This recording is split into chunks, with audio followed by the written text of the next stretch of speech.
Hello learners, today we are starting the practical topic of last unit of our subject Advanced Financial Accounting. Our topic it is amalgamation, absorption, internal reconstruction and external reconstruction. Let us first discuss about amalgamation. When two or more companies goes for liquidation and a new company is formed to take over the business of the liquidating companies, it is a case of amalgamation. In this case, the company which is going for the liquidation, it is called as a transferor company, and the new company which has been formed to take over the business of the liquidating company, it is called as a transferee companies. Let's take an example. There are two companies, X Limited and Y Limited. They want to amalgamate and form a new company, that is Z Limited. X Limited and Y Limited will go for liquidation, and X Limited and Y Limited is called as a transferor company, and a new company, that is Z Limited, is to be formed, and Z Limited is called as a transferee company who will take over the business of X Limited and Y Limited. Basically, there are two types of amalgamation. First, it is amalgamation in nature of merger. Second, it is amalgamation in nature of purchase. There are 5 conditions. First, let us know what are the 5 conditions. The first condition for amalgamation in nature of merger, it is that the business of the transferor company will be intended to be continued by the transferee company after the amalgamation. The second condition is that all the assets and liabilities of the transfer company will become the assets and liabilities of the transferee company. Third condition, the assets and liabilities of the transferor company will be recorded at book value in the financial statement of the transferee company. The fourth condition it is that the shareholder holding at least 90% of the face value of the share wants to become the shareholder of the transferee company. And the last condition it is that the willing shareholder will be paid in the form of equity shares of the transferee company, except any fraction which is to be paid in cash. If all these 5 conditions is fulfilled, the amalgamation will be treated as amalgamation in nature of merger. If any of the condition is not fulfilled, then the amalgamation is called as a amalgamation in the nature of purchase. There are 2 methods of accounting as per Accounting Standard 14. First, it is the pooling of interest method. Second, it is the purchase method. Let us discuss what is the basic difference between the 2 methods of accounting. Basically, pooling of interest method is followed when there is an amalgamation in nature of merger, and purchase method is followed when amalgamation is done in the nature of purchase. In pooling of interest method, all the assets, liabilities and reserves of the transferor company will be recorded at book value in the financial statement of the transferee company. If at the time of amalgamation there is any difference in the accounting policies between the transferor and the transferee company, then at the time of amalgamation a set of uniform accounting policies should be adopted by the transferee company, and if there is any effect which has been done in the financial statement because of these accounting policies, the same should be recorded as per the Accounting Standard 5. So that is the pooling of interest method. And the second method, it is a purchase method. In this case, in the financial statement of the transferee company, the assets and liabilities of the transferor company are recorded at book value or fair market value. It depends upon the amount of purchase consideration. In this method, reserve and profit and loss that is appearing in the books of transferor company are not included in the preparation of the financial statement of the transferee company. And the last important point, it is the difference between the net asset and the purchase consideration. If purchase consideration is more than the net asset of the transferor company, then the difference between the two is treated as a goodwill. If the amount of purchase consideration paid by the transferee company to the transferor company, it is less than the net asset of the transferor company, the difference between two is called as a capital reserve. So that is the method which is used for accounting as per the accounting standard in the case of amalgamation. Our next topic, it is absorption. In absorption, one or more company goes for liquidation and the existing company will take over the business of the company which is going for the liquidation. It is in the case, it is absorption. No new company is formed. X Limited goes for liquidation and it is purchased by the already existing company Y Limited, then it is a case of absorption. Next, it is external reconstruction and internal reconstruction. In both external and internal reconstruction, basically there is a change in the capital structure of the companies because the companies have incurred a huge losses and it is recorded in the balance sheet of the companies. But in external reconstruction, when you talk about external reconstruction, the company which is going for the liquidation and a new company is formed to take over the business of the existing company. So here one company is going for the liquidation and a new company is formed to take over the business of the liquidating company. It is a case of external reconstruction. And the last, it is internal reconstruction. In this, there is no company is going for the liquidation and no new companies has been formed, except there is a change in the claim of the various stakeholders. That is, there is a discharge of claim by shareholders, debenture holder, creditors and other liabilities, so that the accumulated losses, fictitious asset and the valuation which is done for the fixed asset, that is the asset which is appearing in the books, are far less than their value is far less, or fair value is less than what is the book value. So here we are reducing the amount of claim and we are utilizing this claim in order to write off the assets or decrease the value of fixed asset in the books of the company. So this is the basic thing. We will discuss more when we will be solving the practical. First we have to look at the journal entries which is to be passed in the books of the transferor company and the transferee company, and this journal entry will be uniform for three topics, that is amalgamation, absorption and external reconstruction, because in each case there were at least one transferor company and one transferee company. In case of amalgamation, there is two transferor company and one transferee company. In absorption, if we first will look at one transferor company and one transferee company, and external reconstruction, it is also one transferor company and one transferee company. When we will be going for the internal reconstruction, we will be seeing that we will be preparing the capital reduction account so that we can know how much the amount has been utilized to write off the asset. There is also subdivision of shares.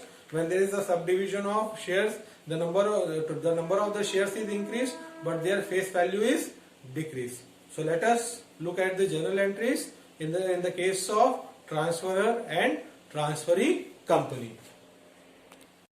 Let us now look what are the journal entries which is to be passed in the books of transferor company and transferee company. First, we will discuss the journal entries in the books of transferor company. When the company is going for the liquidation, it has to transfer its assets and liabilities to realization account. The first entry is transferring the assets and liabilities to realization account. Here you have to remember one of the important point, two important point, that if the cash has been taken by the transferee company, then only you have to transfer the cash to realization account. If the transferee company is not taking cash, then we don't have to transfer cash to the realization account. If he is taking the cash, then only we have to transfer the cash to the realization account. Second, fictitious is not transferred to the realization account, it is transferred to the shareholder account. So go for the first entry. The entry will be, first entry is transferring asset to realization account. So realization account debit to various fixed assets account, investment account, and current assets account, being asset transferred to realization. Here I am not writing the name of the asset, only I am writing the group of the asset, because we will see when we will be solving the practical questions. So there will be a balance sheet and there will be the name of the assets and liabilities. So we will write the name of the respective assets and liabilities which is appearing in the books of the transferor company, being asset transferred to realization. Second entry will be transferring of all external liabilities to the realization account. That is, all external liabilities comprised of debentures, loans, debentures account debit, loans, that is secured loan and unsecured loan, current liabilities, and all the asset to current liabilities account debit to realization account. Before passing these general entries, we have to prepare a statement showing net asset, purchase and purchase consideration. Current to the realization account, so being external liabilities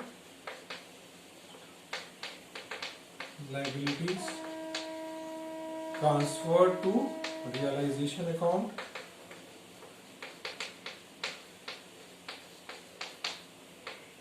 Second, it is we will close the balance sheet, and if there is any assets and liabilities which is left, it will be transferred to the shareholder.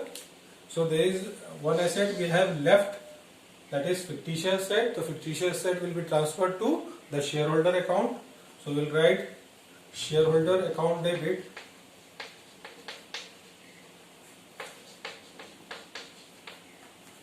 to fictitious assets account. That is, being fictitious asset transferred to shareholder account.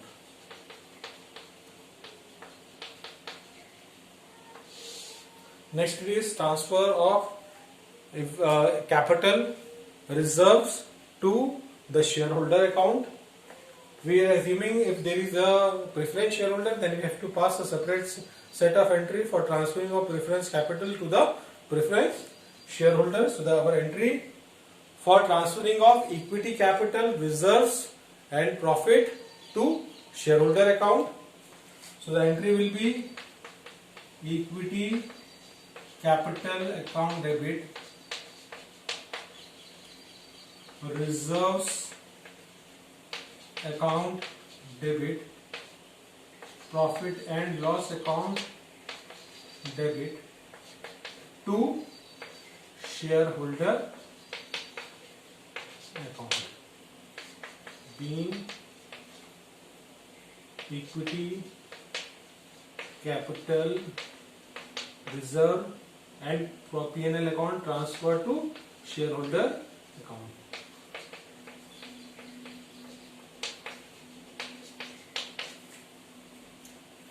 Next entry will be the transfer of this asset to the transferee company and the consideration which is due from the transferee company. So we have to receive an amount from transferee company. So we will be writing the entry of transferee company account debit to realization account, being consideration due. Then when we will be receiving this consideration, it will be in the form of capital, it will be in the form of the equity share, it will be in the form of cash, etc. So when we will be receiving the consideration, our entry will be equity shares in transferee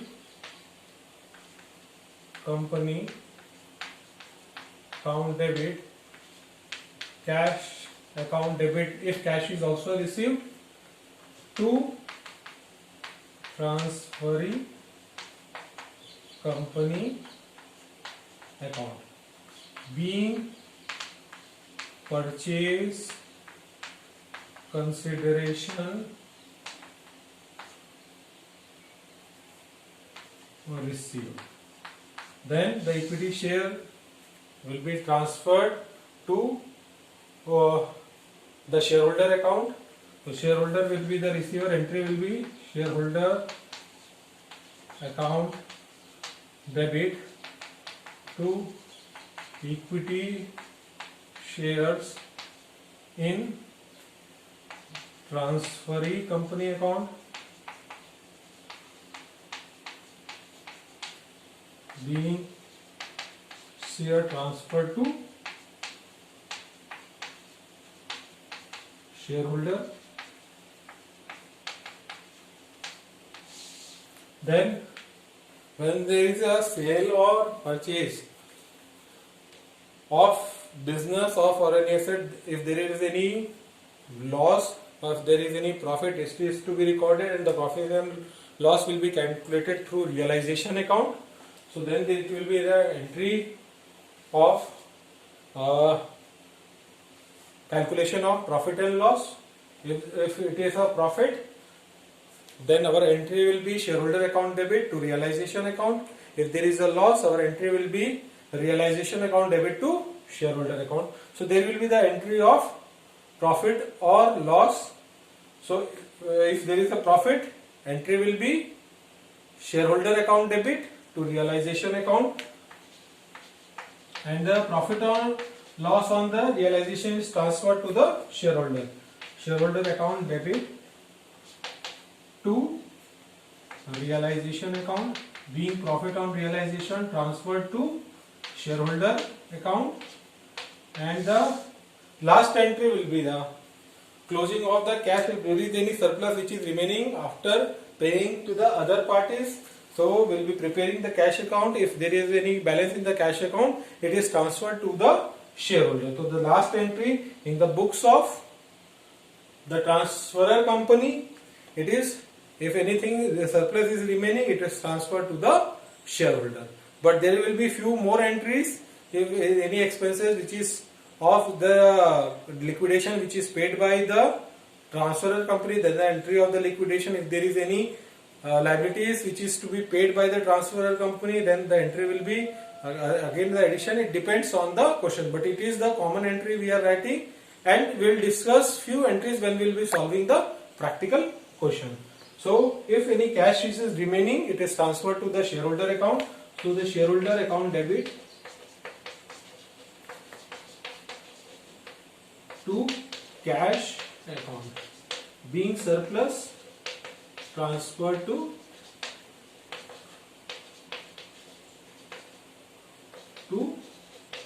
shareholder account. So that is the set of journal entries, and with that set of journal entries we will be preparing primary. There is three important ledger account which is to be prepared, that is realization account, shareholder account, cash account. We can also prepare the transferee company account also. So these are the journal entries which is to be passed, and the sequence you should remember so that none of the journal entries you will forget.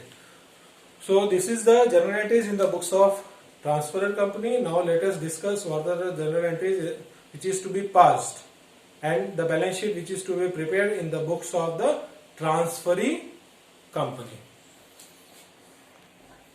Now let's look what are the journal entries to be passed in the books of the transferee company. First it is the purchase of business, and the business is transferred to the liquidator. The first entry will be the receipt of assets and liabilities from the liquidator and the due of purchase consideration. If purchase consideration equal to net asset, then there will be no amount of goodwill or capital reserve. So first entry will be passing when the purchase consideration is equal to net asset. So the entry will be sundry assets account debit to liquidator of transferor company account to sundry liabilities account, being purchase consideration due to liquidator, or if the amount of purchase consideration is more than the amount of net asset, then the goodwill is shown.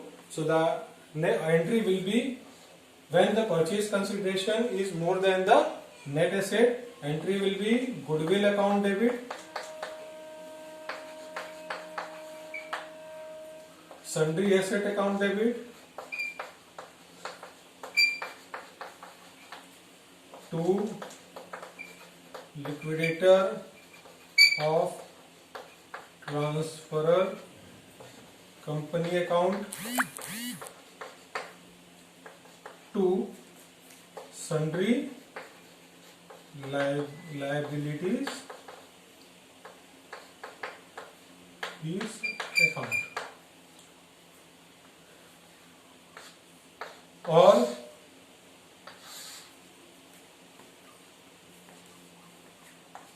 if the net asset is more and purchase consideration is less, then the difference between these two is called as a capital reserve. So the entry will be sundry asset account debit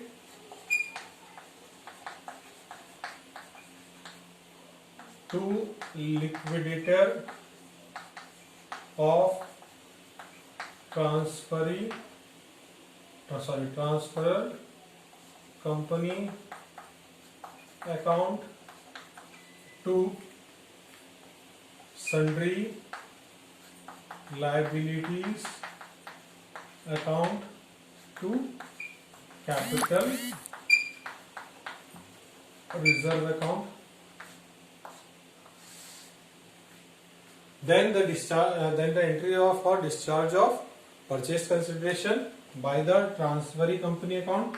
So the entry will be liquidator of transferee company account debit to equity share capital account to cash account, being discharge of